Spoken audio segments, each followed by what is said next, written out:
राज्यभरातील शेतकऱ्यांसाठी आली मोठी आनंदाची बातमी। आता जर तुम्ही पण पीक विमा योजनेच्या प्रतीक्षेत असाल तर तुमच्यासाठी मोठी आनंदाची बातमी देखील आलेली असून आता लवकरच तुम्हाला पण पीक विमा योजनेचा लाभ देखील मिळणार आहे। तर चला जाणून घेऊ। त्यासाठी महत्त्वाच्या 3 अटी असणार आहे। जर तुम्ही पण हे 3 महत्त्वाचे काम अधुरे ठेवले तर तुम्हाला पण पीक विमा योजना मिळू नाही शकत। त्यामुळे जर तुम्ही पण या ठिकाणी हे 3 काम अधुरे ठेवलेले असतील किंवा तुमचे काम अधुरे राहिले असतील तर लवकरात लवकर तुम्ही हे महत्त्वाचे 3 काम करून घ्या, जेणेकरून तुम्हाला पण जर तुमच्या जिल्ह्याचं नाव सुद्धा या 17 जिल्ह्याच्या यादीमध्ये आलं तर तुमच्यासाठी मोठी आनंदाची बातमी ठरू शकते। फक्त तुम्हाला हे 3 महत्त्वाचे काम करणं गरजेचे आहे। आता राज्यभरातील शेतकऱ्यांची पीक विमा योजनेची प्रक्रिया संपली असून आता त्यांना लवकरच पीक विमा देखील देण्यात येणार आहे। तर चला सुरुवात करूया। कोणते आहेत ते महत्त्वाचे जिल्हे ज्या 17 जिल्ह्यामधील शेतकऱ्यांना आता दिलासा मिळणार असून त्या 17 जिल्ह्यातील शेतकऱ्यांना पीक विमा योजनेचा या ठिकाणी हप्ता वाटपाला चालू या ठिकाणी होणार आहे। 12च्या नंतर शेतकऱ्यांच्या खात्यामध्ये हळूहळू पैसा जमा देखील करण्यात येणार आहे। डीबीटीच्या बटनाच्या माध्यमातून या 17 जिल्ह्यातील शेतकऱ्यांना पहिल्या टप्प्यात या ठिकाणी घेण्यात आलेला आहे आणि नंतर जो दुसरा टप्पा होणार आहे त्या दुसऱ्या टप्प्यामध्ये उर्वरित पूर्णपणे महाराष्ट्राला पैसा देण्यात येणार आहे। जर आता तुमच्या जिल्ह्याचं नाव या 17 जिल्ह्याच्या यादीमध्ये आलं नाही तर तुम्ही टेन्शन घेऊ नका, तुम्हाला प्रतीक्षा करावी लागू शकणार आणि ती प्रतीक्षा किती दिवसाची तर ती 30 ते 32 दिवसाची। जर आता तुमच्या जिल्ह्याचं नाव या यादीमध्ये आलं नाही किंवा तुमच्या जिल्ह्याचा उल्लेख या 17 जिल्ह्याच्या यादीमध्ये आला नाही तर तुम्हाला या ठिकाणी प्रतीक्षा सुद्धा करावी लागू शकते। तर चला सविस्तरपणे जाणून घेऊ आपण ते 17 जिल्हे कोणते आहेत ते महत्त्वाचे 17 जिल्हे ज्या 17 जिल्ह्यातील शेतकऱ्यांना पहिला टप्पा पीक विमा योजनेचा मिळणार आहे। त्यामुळे तुम्ही चिंता करू नका, हे 17 जिल्हे महत्त्वाचे असणार आहेत, त्यामुळे ते काळजीपूर्वक सुद्धा तुम्ही बघून घ्या, जेणेकरून तुम्हाला पण या ठिकाणी समजून जाईल की तुम्हाला खात्यामध्ये पैसे या ठिकाणी आता येणार की तुम्हाला नंतर येणार। त्यामुळे ते खूप महत्त्वाचे असणार आहे, त्यामुळे ते तुम्हाला पूर्ण करणं अतिशय गरजेचे आहे। तर चला सविस्तरपणे ते 17 जिल्हे आपण या व्हिडिओच्या माध्यमातून जाणून घेणार आहोत, त्यामुळे तुम्ही व्हिडिओ पूर्ण नक्की बघा आणि जर तुम्ही या यूट्यूब चॅनलवर नवीन आलेला असाल तर लगेच या यूट्यूब चॅनलला सबस्क्राईब करून टाका, कमेंटमध्ये तुमच्या जिल्ह्याचं नाव नक्की टाईप करा। तर चला सविस्तरपणे बघू कोणते आहेत ते 17 जिल्हे ज्या 17 जिल्ह्यातील शेतकऱ्यांना पीक विमा योजनेची रक्कम देखील मिळणार आहे। जर तुमच्या जिल्ह्याचं नाव आता या 17 जिल्ह्याच्या यादीमध्ये आलं तर तुमच्यासाठी मोठी आनंदाची बातमी समोर आली असून आता तुम्हाला पण पीक विमा योजनेला पहिल्या टप्प्यात या ठिकाणी घेण्यात आलेला आहे। फक्त तुम्हाला हे 3 महत्त्वाचे काम करणं अतिशय गरजेचे असून तुम्हाला ते करावेच लागणार आहे। तर चला सरकारच्या माध्यमातून कोणती महत्त्वाची बातमी समोर आलेली आहे सविस्तर या ठिकाणी या व्हिडिओच्या माध्यमातून बघूया। तर चला बातमीला करूया सुरुवात। सुरुवातीलाच आता या ठिकाणी आपण बघू शकतो या 17 जिल्ह्यातील 17 जिल्ह्यातील जर तुम्ही शेतकरी असाल तर तुमच्यासाठी मोठी आनंदाची बातमी आलेली आहे। आता तुम्हाला पीक विमा मिळणार आहे, फक्त तुम्हाला या 3 अटी पूर्ण झाल्या पाहिजे, तुम्ही या 3 अटीमध्ये पात्र ठरला पाहिजे। तर चला सविस्तरपणे आपण त्या 3 अटी बघू कोणत्या आहेत त्या महत्त्वाच्या 3 अटी ज्या 3 अटी तुम्हाला पूर्ण करणं अतिशय गरजेचे आहे। तर चला त्या 3 अटी तर आपण बघणारच आहोत, पण त्यापूर्वी आपण ते 17 जिल्हे सुद्धा बघणार आहोत ज्या 17 जिल्ह्यातील शेतकऱ्यांना आता पहिल्याच टप्प्यामध्ये पीक विमा या ठिकाणी मिळणार आहे। जर तुमचा जिल्हा सुद्धा या 17 जिल्ह्यांपैकी कोणता तरी एक असेल तर तुम्हाला पण आता रक्कम या 17 जिल्ह्यातील शेतकऱ्यांपैकी तुमचं जर जिल्ह्याचं नाव आलं तर तुम्हाला पण पीक विमा या ठिकाणी पहिल्याच टप्प्यात मिळणार। म्हणजे आज दुपारनंतर डीबीटीच्या बटनाच्या माध्यमातून हळूहळू तुम्हाला पण पैसा जमा देखील सुरुवात या ठिकाणी करण्यात येणार आहे। तर चला बघूया कोणते आहेत ते महत्त्वाचे 17 जिल्हे ज्या महत्त्वाच्या 17 जिल्ह्यामधील या ठिकाणी शेतकऱ्यांना पीक विमा सर्वप्रथम म्हणजेच आज दुपारनंतर डीबीटीच्या माध्यमातून देण्यात येणार आहे। तर चला सविस्तरपणे ते महत्त्वाचे 17 जिल्हे तर बघणारच आहोत आपण, पण ते महत्त्वाचे 3 काम जे महत्त्वाचे असणार आहे 3 काम जे जर तुम्ही ते केले नाही या 3 अटीच असणार आहे। जर तुम्ही या 3 अटीमध्ये पात्र बसला नाही आणि तुम्ही या 3 अटी किंवा हे 3 कामे अधुरे ठेवलेले असतील तर लवकरात लवकर जाऊन तुम्ही हे 3 महत्त्वाचे काम करा, जेणेकरून तुम्हाला पण या ठिकाणी कोणत्याही योजनेचा लाभ घेण्यास अडचणी येणार नाही।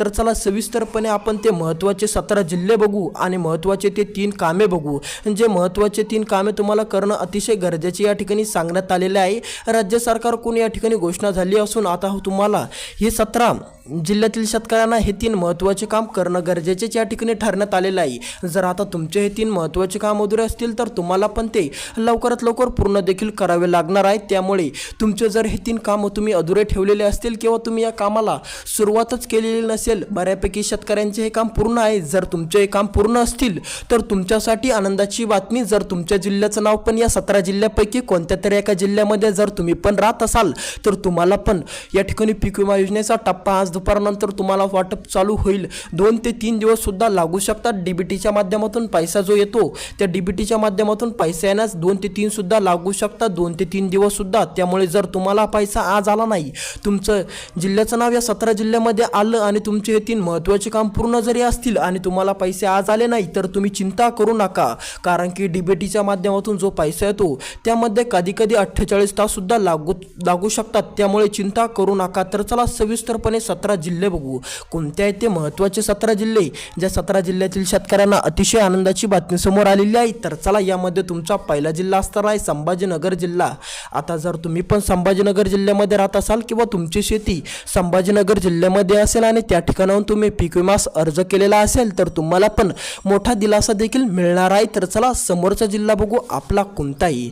अहिल्यादेवी नगर. जर तुमचा पण अहिल्यादेवी नगर असेल तर तुमच्यासाठी मोठी आनंदाची बातमी देखील समोर आली असून तुमच्या जिल्ह्याचं नाव सुद्धा या 17 जिल्ह्याच्या यादीमध्ये आलं असून आता तुम्हाला पण पहिल्याच टप्प्यामध्ये जो उर्वरित पीक विमा राहिलेला होता तो पीक विमा तुम्हाला मिळणार. फक्त जर तुमचे 3 महत्त्वाचे काम पूर्ण नसतील केलेले तर तुम्ही लवकरात लवकर हे 3 महत्त्वाचे काम पूर्ण करा, जेणेकरून तुम्हाला पण अडचणी या ठिकाणी येणार नाही. तर चला समोरचा जिल्हा बघू. समोरचा जिल्हा असणार आपला बीड जिल्हा. जर तुम्ही पण बीड जिल्ह्यामध्ये राहत असाल किंवा तुमची पण शेती बीड जिल्ह्यापैकी कोणत्याच बीड जिल्ह्यामध्ये कोणत्याही कोपऱ्यात असेल आणि त्या ठिकाणाहून तुम्ही पीक विम्यासाठी अर्ज देखील केलेला असेल तर तुमच्यासाठी मोठी आनंदाची बातमी समोर आली असून आता तुम्हाला पण या ठिकाणी पीक विमा देखील मिळणार आहे. त्यामुळे चिंता करू नका. समोरचा जिल्हा आपला या ठिकाणी असणार आहे सांगली जिल्हा. जर तुम्ही पण सांगली जिल्ह्यामध्ये राहत असाल किंवा सांगली जिल्ह्यामध्ये राहून शेती जर तुम्ही करत असाल आणि त्या ठिकाणाहून तुम्ही अर्ज केलेला असेल तर तुमच्या जिल्ह्याचं नाव या 17 जिल्ह्याच्या यादीमध्ये देखील आलेलं आहे. त्यामुळे चिंता अजिबात करू नका. फक्त हे 3 महत्त्वाचे काम जर तुम्ही केलेले नसतील तर ते 3 महत्त्वाचे काम करणं तुमच्यासाठी या ठिकाणी महत्त्वाचे असणार आहे. समोरचा जिल्हा आपला या ठिकाणी असणार आहे सोलापूर जिल्हा. जर तुम्ही पण सोलापूर जिल्ह्यामध्ये राहत असाल किंवा सोलापूर जिल्ह्यामध्ये तुमची शेती असेल तर तुमच्यासाठी मोठी आनंदाची बातमी देखील या ठिकाणी आलेली आहे. त्यामुळे चिंता करू नका. फक्त 3 महत्त्वाचे काम पूर्ण नक्की करा. समोरचा जिल्हा असणार आपला लातूर जिल्हा. जर तुम्ही लातूर जिल्ह्यामध्ये राहत असाल किंवा लातूर जिल्ह्यामधून तुम्ही पण अर्ज केलेला असेल तर तुमच्यासाठी मोठी आनंदाची बातमी समोर आली असून आता तुमची सुद्धा चिंता मिटलेली आहे. लातूर जिल्ह्यातील शेतकरी पण आता आनंदी देखील होणार. समोरचा जिल्हा असणार आपला जालना जिल्हा. जर तुम्ही जालना जिल्ह्यामध्ये राहत असाल किंवा जालना जिल्ह्यामध्ये राहून जर तुम्ही पण शेती करत असाल तर आता तुमची पण चिंता देखील मिटलेली आहे. कारण की आता जालना जिल्ह्यातील शेतकऱ्यांना पण पीक विमा देखील डीबीटीच्या बटनाच्या माध्यमातून आजपासून या ठिकाणी हस्तांतरित होऊ शकतो. यासाठी 2 ते 3 दिवस या ठिकाणी सांगण्यात आलेलं आहे. त्यामुळे जर तुमचा जिल्हा जर या 17 जिल्ह्याच्या यादीमध्ये असेल तर तुम्हाला 2 ते 3 दिवसामध्ये कधीही पीक विमा योजनेची रक्कम या ठिकाणी जमा दिसू शकते. जर तुम्हाला पैसा आज आला नाही तर चिंता करू नका. उद्या येईल, परवा येईल, या 2 ते 3 दिवसामध्ये कधीही मिळून जाईल. त्यामुळे चिंता करू नका. फक्त हे 3 महत्त्वाचे काम पूर्ण नक्की करा. तर चला शेवटचा जिल्हा बघू. शेवटचा जिल्हा या ठिकाणी असणार आहे नाशिक जिल्हा. जर तुम्ही पण नाशिक जिल्ह्यामध्ये राहत असाल किंवा नाशिक जिल्ह्यामध्ये राहून तुम्ही पण शेती करत असाल तर तुमच्यासाठी मोठी आनंदाची बातमी देखील आलेली असून आता तुम्हाला पण चिंता करायची कोणती गोष्ट या ठिकाणी राहिलेली नाही, कोणती या ठिकाणी अटी राहिलेली नाही. फक्त या 3 महत्त्वाचे कामं करणं तुम्हाला गरजेचे आहे. तर चला सविस्तरपणे आपण या व्हिडिओच्या माध्यमातून ते 3 महत्त्वाचे काम जाणून घेऊ. जे 3 महत्त्वाचे काम शेतकऱ्यांना करणं अत्यावश्यक या ठिकाणी सांगण्यात आलेले आहे. जर तुमचं पण यापैकी कोणतं तरी एखादं काम अधुरं असतील तर लवकरात लवकर तुम्ही जाऊन ते एक काम पूर्ण करा. जर तुमचे 3ही काम अधुरे असतील तर लवकरात लवकर जाऊन तुम्ही ते 3ही काम करा. आणि जर तुमचं 3ही काम पूर्ण असतील तर तुमच्यासाठी आनंदाची बातमी ठरू शकते.